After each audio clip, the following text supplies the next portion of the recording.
অবশেষে রুডো ওর পাওয়ার জাগিয়ে ফেলেছে, যেখানে সে ওর পাওয়ারের মাধ্যমে যে কোনো বস্তুর মধ্যে প্রাণ নিয়ে আসতে পারে। এই ক্ষেত্রে ওর সবচেয়ে বড় সঙ্গী হবে ওর গ্লাভস। রুডো কি আবার উপরে যেতে পারবে, নাকি ক্লিনারে যোগ দেওয়ার জন্য এঞ্জিন ওকে বোকা বানাচ্ছে? আর আসলে কি রুডো ক্লিনারে যোগ দেবে, নাকি রুডো নতুন অ্যাডভেঞ্চারের জন্য বেরিয়ে পড়বে? হেই বন্ধুরা, তোমরা দেখছো ফেলিয়ার সেন্সে। আজ আমরা এক্সপ্লেন করব গাচিকুতার 3 নম্বর পর্ব। তাই আর বেশি কথা না বাড়ে চলুন শুরু করা যাক আজকের এই পর্ব। এপিসোডের শুরুতে আমরা দেখতে পাই গ্রাউন্ড এরিয়ার শহর, যেটা সম্পূর্ণ আবর্জনা ম্যাটেরিয়াল দিয়ে তৈরি। ওই শহরে একটা বিল্ডিং এর সাথে এঞ্জিন নিজের এক টিম মেম্বারের সাথে কন্ট্যাক্ট করে এবং ও ক্লিনারের জন্য রুডোকে রিক্রুট করে ফেলেছে। তারপর এঞ্জিন রুডোকে একটা ডাক্তারের কাছে নিয়ে আসে, কারণ রুডো ফাইটের কারণে অনেক আহত হয়ে গেছিল। বেডে শুয়ে রুডো বলছিল, ওই কি ভাবছো আমি তোমার এই ফালতু গ্যাংয়ে যোগ দেব? তখন এঞ্জিন বলে, এটা বাদে তো তোমার কাছে আর কোনো অপশনই নেই। তারপর রুডো বলে, চুপ করো, তোমাকে না আমি বলেছি আমি উপরে যাব?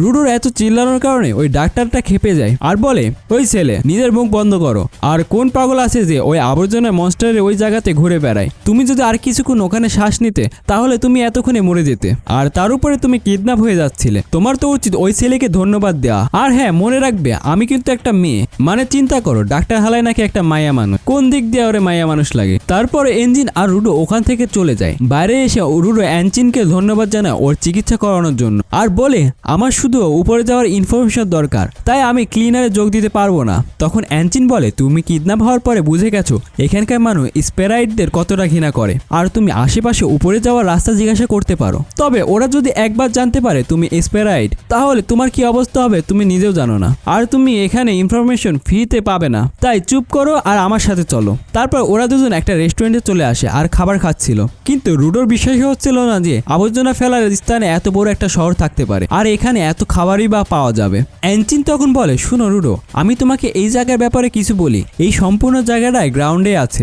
এখানে শুধু আবর্জনাই জমা হয় না, এখানে ইমোশনও জমা হয়। আর এই ইমোশনকে অ্যানিমা বলা হয়। আর যখন অ্যানিমা এনার্জিতে কনভার্ট হয়ে যায় তখন ওটা অনেক জিনিসে বদলে যায়। ট্র্যাশ মনস্টার ওখান থেকেই তৈরি হয়। আর মনস্টার মানুষ দেখলে হামলা করে দেয়। তবে এরা শুধু ডাম্প এরিয়াতেই থাকে, কিন্তু কিছু কিছু সময় ওরা শহরের দিকেও চলে আসে। রুডো তখন প্রশ্ন করে, তাহলে সম্পূর্ণ শহরকে ঘিরে ফেলছে না কেন? এঞ্জিন বলে, কারণ মানুষ তার এক জায়গায় বন্দিভাবে থাকে না, বা থাকতেও চায় না। আর ওই ট্র্যাশ মনস্টার অ্যানিমিয়া দিয়ে তৈরি। ওদেরকে শুধু অ্যানিমিয়াযুক্ত অস্ত্র দিয়ে হারানো সম্ভব। আর তোমার গ্লাভসও তেমনই একটা অস্ত্র। যেমন কোনো মানুষের পছন্দের জিনিস সবসময় সাথে রাখে, বা রাঁধুনি তার পছন্দের চাকু যেমন সবসময় সাথে রাখে, আর তেমনই কোনো পার্সন যদি একটা অবজেক্টকে নিজের কাছে আগলে রাখে তখন ওটার ভিতরে ফিলিং চলে আসে। এগুলিকে আমরা ভাইটাল ইনস্ট্রুমেন্ট বলি। আর এই ট্র্যাশ মনস্টারকে হারানোর জন্য অনেক ভাইটাল ইনস্ট্রুমেন্ট প্রয়োজন, কিন্তু অনেক মানুষই নিজেদের ভিতর থেকে এই পাওয়ার বের করতে পারে না। তবে তুমি আর আমি এইটা করতে পারি, তাই আমাদেরকে গিভার বলা হয়। আর ক্লিনার হলো ওই ট্র্যাশ মনস্টার ধ্বংস করা একটা গ্রুপ, আর এখানে অনেক গিভারের প্রয়োজন। তখন রুডো বলে, এজন্যই তুমি আমাকে টিমে নিতে চাও? আর আমি যদি তোমার টিমে যোগ দেই তাহলে সত্যি আমাকে উপরে যাওয়ার রাস্তা বলবে? এঞ্জিন বলে, আমি এই ব্যাপারে কিছুই জানি না। তখন রুডো বলে, তাহলে তুমি এমন ভাব দেখাচ্ছিলে যেন তুমি সবকিছুই জানতে। এঞ্জিন বলে, আমি তো এরকম কিছুই বলিনি। তবে চিন্তা করো না, হয়তো আমাদের বস এই ব্যাপারে কিছু জানে। আর তোমাকে এই গ্লাভস কে দিয়েছিল? রুডো বলে, এই গ্লাভস আমার বাবা আমাকে দিয়েছিল, আর এটা ওনার শেষ স্মৃতি। মানে এখানে ওর পালক বাবা মানে রেক্টোকে বোঝাচ্ছিল। এঞ্জিন বলে, এই জন্য তুমি এটার এত খেয়াল রাখছো। এই গ্লাভসটা আসলে অনেক ভালো, তাই তুমি এটার খেয়াল অনেক ভালোভাবে রেখো। কথাগুলো শোনার পর রুডো রেক্টোর কথা মনে পড়ে যায়, যে কারণে ওর মন খারাপ হয়ে যায়। তখনই ওখান থেকে এঞ্জিন চলে যাচ্ছিল, আর রুডো এঞ্জিনকে এত কিছু করার জন্য ধন্যবাদ দেয়। এঞ্জিন তখন ওকে কিছু টাকা দেয়। তারপর এঞ্জিন থেকে রুডো জানতে পারে আসলে এই টাকাগুলো ওর জামা কাপড় বিক্রি করে এসেছিল, আর এই টাকাগুলো দিয়ে রুডো হসপিটালের বিল সহ রেস্টুরেন্টের বিলও দিয়েছে। যে কারণে রুডো অনেক খেপে যায় আর চিল্লাতে থাকে, কিন্তু এঞ্জিন ওখান থেকে চুপচাপ কেটে পড়ে। রুডো অনেক খেপেছিল আর বলছিল, আমি যখনই চান্স পাবো তখন এখান থেকে চলে যাব। তখনই আমরা দেখি একটা বিড়াল রুডোর টাকার ব্যাগ নিয়ে পালিয়ে যায়। রুডো তখন ওই বিড়ালটাকে ধরার জন্য ওর পিছনে যেতে থাকে, আর একজনের লাঠি নিয়ে ওই বিড়ালটাকে ধরে ফেলে ওর টাকার ব্যাগ পেয়ে যায়। রুডো যার লাঠি নিয়েছে সেই ছেলেটা বলে, ওই ছেলে ওইটা আমার জিনিস, এখনই আমাকে ওটা ফেরত দিয়ে দাও। তারপর রুডো বলে, এটা তো শুধু একটা ফালতু লাঠি, তুমি এটা নিয়ে কি করবে? তখন ওই ছেলেটা রুডোকে ধাক্কা মেরে ওই লাঠিটা নিয়ে নেয়, আর এঞ্জিনের মতনই ওর পাওয়ার লাঠির ভিতর নিয়ে আসে, যে কারণে ওই লাঠিটা ট্রান্সফর্ম হয়ে যায়। রুডো তো ছেলেটার পার্সোনাল জিনিস নিয়েছিল, যে কারণে ছেলেটা রুডোর উপরে অ্যাটাক করে দেয়, কিন্তু রুডো ওই ছেলেটার অ্যাটাক থেকে বেঁচে যায়। তখন ছেলেটা বলে, তুমি ওই নতুন ছেলেটা না যার নাম রুডো? এঞ্জিন তোমার ব্যাপারে আমাকে বলেছিল, আমিও ক্লিনারের দলে আছি, আমার নাম হলো জানকা।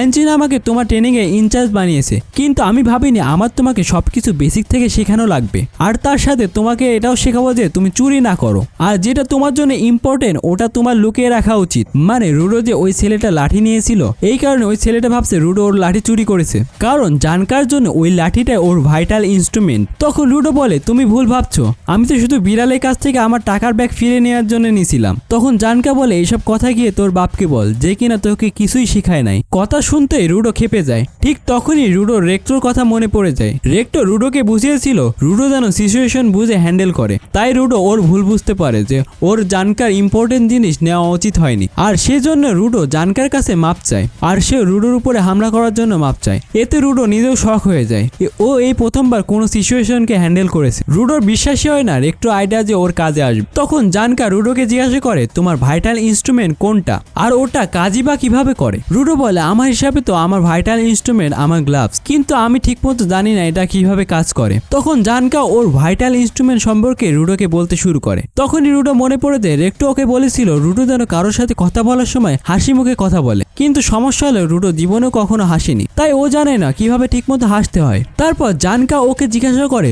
তুমি ক্লিনারে যোগ দিচ্ছ কেন, আর আমরা দেখতে পাই রুডো মুখে কৃপি হেসে বলে আমি শুধুমাত্র ক্লিনারে সাহায্য করছি যাতে আমি যা জানতে চাই তা পাই। কিন্তু জানকা রুডোর চেহারা দেখে মনে করে রুডো ওকে নিয়ে মজা করছে।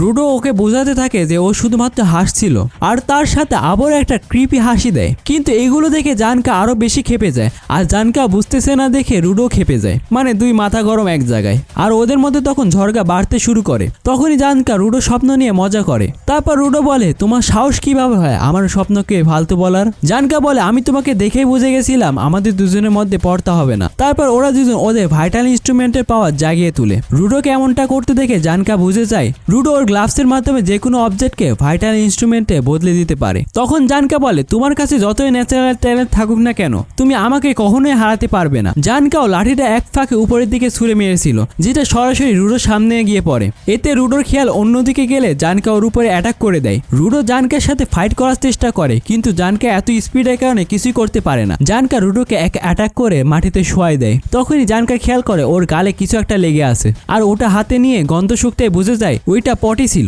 ও তখন খেয়াল করে রুডো আসলে এতক্ষণ ধরে টয়লেট ক্লিনার দিয়ে ওর সাথে লড়াই করছিল।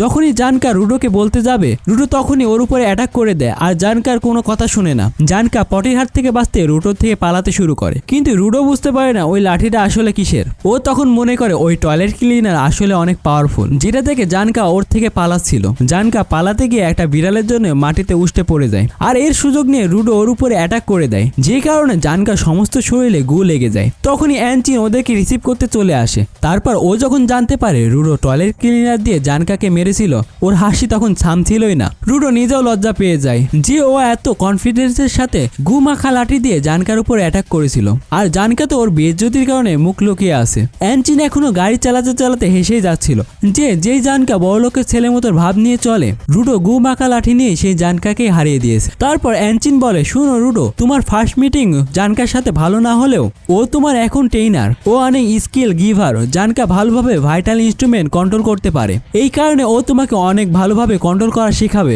জানকা অ্যানচিনের মুখে নিজের প্রশংসা শুনে খুশি হয়ে যায়। আমরা দেখি গাড়ির পেছনের সিটে আরো একটা ক্লিনার শুয়ে আছে। ও তখন রুডোর চুলে হাত বুলিয়ে দেখছিল, যে কারণে রুডো বিশ্বাসই হয় না ওর ভাগ্য এত ভালো যে ওর চুল একটা মেয়ের হাত। না জানি এবার কি হয়, শালার তো আগের গার্লফ্রেন্ড এক সেকেন্ডও টিকে নাই। তারপর ওরা সবাই ক্লিনার হেডকোয়ার্টারের দিকে যেতে থাকে, আর এখানে এই এপিসোডটা শেষ হয়ে যায়। বন্ধুরা তোমাদের যদি ভিডিওটা ভালো লেগে থাকে তাহলে একটা লাইক করে কমেন্ট করে দিও, আর পরবর্তী ভিডিও পেতে চ্যানেলটাকে অবশ্যই সাবস্ক্রাইব করে দিও।